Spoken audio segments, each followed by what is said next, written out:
Hi అండి, మీ రాజీ కిచెన్కి స్వాగతం. ఈరోజు ఎంతో రుచికరంగా ఉండే ఆంధ్ర చికెన్ కర్రీ ఎలా చేయాలో నేను ఈ వీడియోలో చూపిస్తున్నాను. తప్పకుండా మీరు ట్రై చేయండి.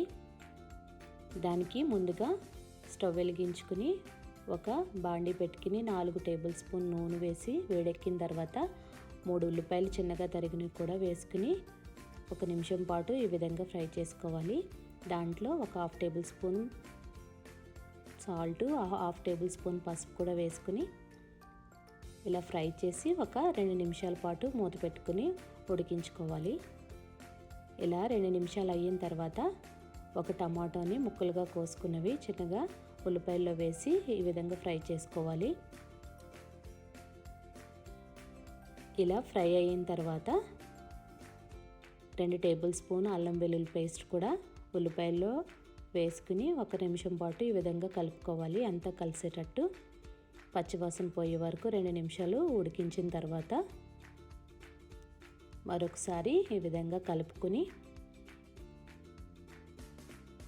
1 కేజీ చికెన్ని ముందుగా శుభ్రం చేసుకుని ఉప్పు నీళ్ళల్లో కడిగిన చికెన్ని ఈ ఉల్లిపాయలు టమాటాల్లో వేసుకోవాలి. ఈ విధంగా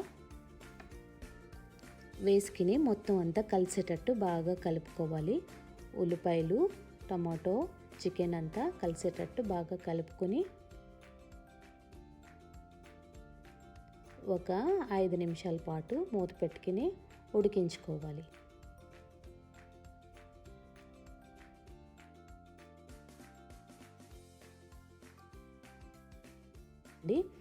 ఇప్పుడు మరొకసారి బాగా కలుపుకొని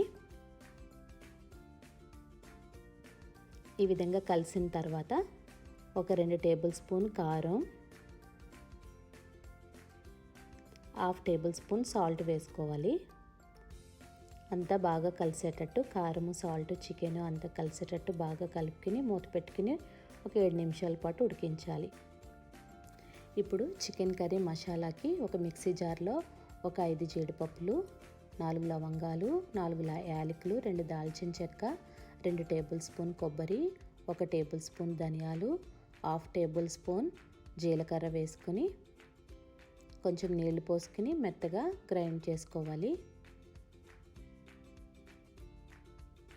ఇలా మెత్తగా పేస్ట్ చేసుకుని పక్కన పెట్టుకోవాలి. ఇప్పుడు చికెన్ కర్రీ ఎలా ఉందో చూద్దామండి. చికెన్ కర్రీ అంత దగ్గరికి అయింది. దీంట్లో 1/2 కప్పు నీళ్ళు కూడా పోసుకుని ఈ విధంగా బాగా ఉడికించి ముందుగా పేస్ట్ చేసిన 1 టేబుల్ స్పూను చికెన్ మసాలా కూడా వేసుకోవాలి. ఇలా 3 నిమిషాల పాటు బాగా కుక్ చేస్తే చికెన్ అంతా బాగా ఉడుకుతుంది, బాగా దగ్గరకు అవుతుంది. మరి ఒక 2 నిమిషాలు మూత పెట్టుకుని ఉడికిన తర్వాత దాంట్లో ఒక 2 పచ్చిమిర్చి, కొంచెం కరివేపాకు కూడా వేసుకుంటే టేస్ట్ చాలా బాగుంటుంది. ఈ విధంగా మొత్తం అంతా కలిసిన తర్వాత సాల్ట్ ఒకసారి సరి చూసుకుని వేసుకోండి. ఇక్కడ నేను కొంచెం యాడ్ చేస్తున్నాను. ఈ విధంగా బాగా కలిసిన తర్వాత